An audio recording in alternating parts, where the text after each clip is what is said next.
Bienvenidas y bienvenidos un lunes más a Nueva Temporada, un espacio de análisis de cine y series desde una mirada crítica. Como sabéis, la semana pasada la ultraderecha ganó las elecciones en Italia, convirtiendo a Giorgia Meloni, líder del partido Fratelli d'Italia, en la primera mujer en ocupar el rol de primera ministra en el país. Irónicamente, su victoria se ha enmarcado en medios de distintas nacionalidades e ideologías como un paso adelante para las mujeres e incluso para el feminismo.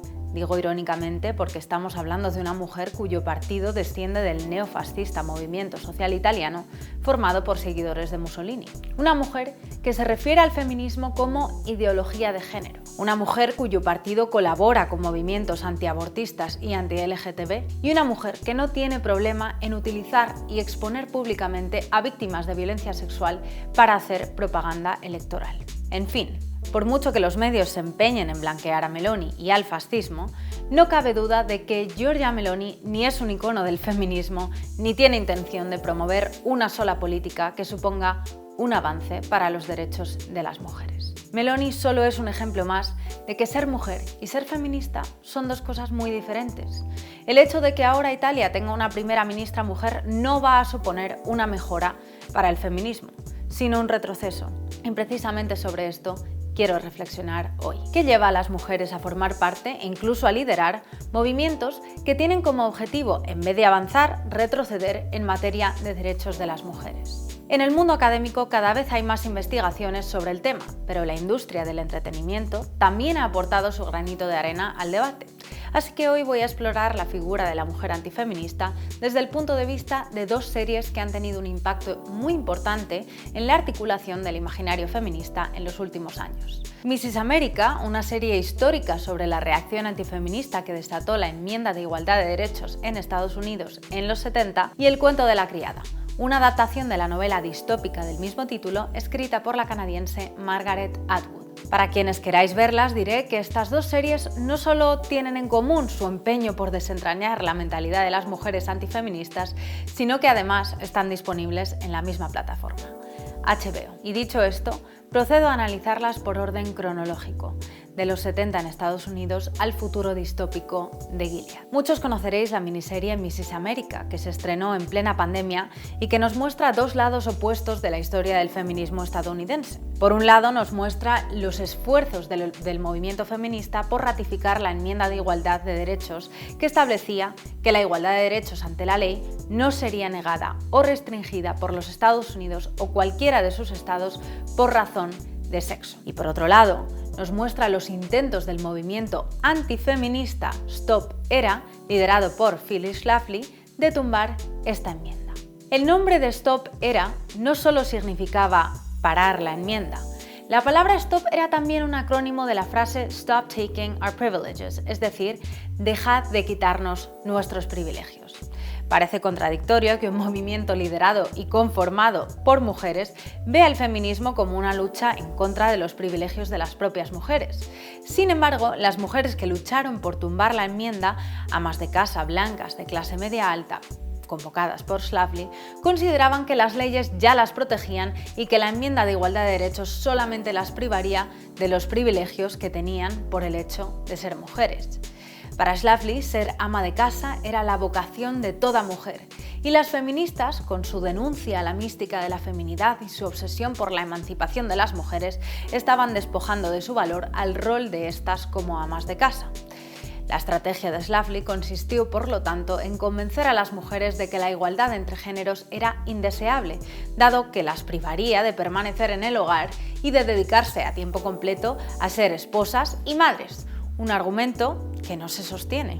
Una cosa es dar a las mujeres la oportunidad de ejercer otros roles y otra muy distinta es prohibirles que sean amas de casa, de la misma manera que el hecho de que exista legislación que garantice el derecho de las mujeres a abortar no implica que se obligue a abortar a nadie. Pero ya sabemos que la derecha y la extrema derecha son propensas a la mentira y a la tergiversación para manipular las opiniones de sus votantes. En fin, vayamos ahora a Gilead. El cuento de la criada, por su parte, cuenta la historia ficticia de Offred, una mujer convertida en esclava sexual tras el golpe de Estado ejecutado por un grupo de fundamentalistas cristianos sobre el gobierno de los Estados Unidos, que pasa de ser una democracia a ser un régimen represivo, dictatorial y profundamente misógino. En este país distópico, llamado Gilead, la enfermedad y la contaminación han causado además un problema de infertilidad masiva a escala nacional. Y ya sabéis lo que este tipo de problemas suponen para las mujeres cuando gobierna la extrema derecha. En Gilead, mientras los hombres ocupan posiciones de poder, las mujeres adoptan distintos roles de sumisión. Tenemos a las esposas, que son las mujeres de los comandantes, a las marzas, cuyo papel consiste en servir a las familias de alto rango en lo relativo a tareas domésticas, a las tías, las responsables de adiestrar y controlar a las criadas, y las criadas. Mujeres fértiles, las únicas mujeres fértiles, cuyo deber es el de dar hijos a los comandantes y a sus mujeres. Como veis, la feminidad en Gilead queda reducida a la devoción de la mujer por el marido, el compromiso por la maternidad y la dedicación a las tareas domésticas. Esta clasificación de las mujeres en Gilead no dista mucho del concepto de feminidad de la líder del movimiento Stop Era, para la que ser mujer significaba ser buena esposa, buena madre y buena ama de casa. No cambia mucho la cosa de una serie a otra, ni de la realidad a la ficción cuando se trata de los valores antifeministas. Permitiremos. Yo soy Giorgia, soy una mujer, soy una madre, soy italiana, soy cristiana. Otro paralelismo que comparten las dos series es que tanto en Mrs. America como en El cuento de la criada, gran parte de la violencia que sufren los personajes femeninos es ejercida por otros personajes femeninos. En Mrs. America, la campaña Stop Era lucha contra la enmienda de igualdad de derechos, consiguiendo que finalmente su ratificación se quede a 3 estados del número necesario para añadirla a la Constitución. Mujeres luchando en contra de los derechos de las mujeres, en fin. Y de manera similar, en El cuento de la criada, las criadas están a merced de las tías y de las esposas, que las torturan física y psicológicamente con el fin de que éstas no abandonen su rol de sumisión. En este sentido, ambas series muestran su interés no tanto por investigar cómo los hombres imponen su poder sobre las mujeres, sino cómo las propias mujeres sostienen y perpetúan el patriarcado. Desde luego, los parecidos que guardan estas dos series en su retrato de la misoginia interiorizada impuesta por unas mujeres sobre otras nos lleva a preguntarnos si Atwood llegó a inspirarse en la figura de Phyllis Schlafly para crear a personajes como el de Serena, la esposa del comandante Fred Waterford, que antes de que Gilead fuese Gilead, había sido una famosa activista política, como Schlafly. Había escrito un libro titulado El sitio de una mujer, cuya premisa recuerda al libro de Schlafly El poder de la mujer cristiana, y que, como Schlafly, aunque dedicó todos sus esfuerzos a contribuir al retroceso de los derechos de las mujeres, en la práctica se aprovechaba de los derechos que tenía gracias a los avances del feminismo y odiaba profundamente su vida de esposa en Gilead. ¿Por qué? Pues porque, a pesar de su capacidad de opresión sobre otras mujeres, los personajes antifeministas de estas series, como Serena o la tía Lidia o Phyllis Schlafly, no son inmunes a los golpes que les propicia un sistema machista en el que ellas no son más que instrumentos útiles para promover unas políticas que al final benefician básicamente a los hombres blancos, ricos y heterosexuales. Schlafly, por ejemplo, empezó el movimiento Stop Era a petición del senador republicano Sam Ervin, que vio en la newsletter de Schlafly la oportunidad perfecta para difundir mensajes en contra de la enmienda, dada la popularidad de esta. Y como no podía ser de otra manera, fue el mismo Ervin quien decidió que Schlafly liderase el movimiento, no ella. Su lógica era que, siendo ella mujer, atraería más mujeres al movimiento que si lo liderase un hombre.